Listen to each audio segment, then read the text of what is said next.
Halima onamiz shu payg'ambar sollallohu alayhi vasallam hech kim olmadi, yetim bola, buni endi kim ber, otasi yo'q bu narsa berarmikin deb oxiri oldi.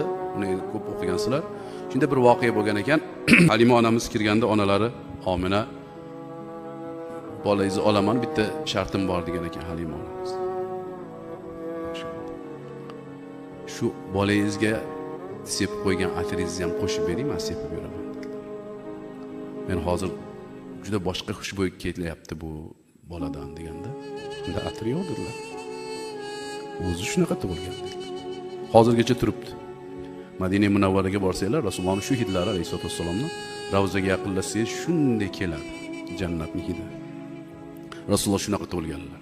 Bir bolani boshini silab qo'ysalar, bir haftagacha atir hidi bo'lib turadi. 3-4 kungacha shu ko'chadan Rasululloh o'tibdilar deyshar ekan. Shunday hidlari qolar ekan. Hozir ham Madinada yursangiz hidlari keladi.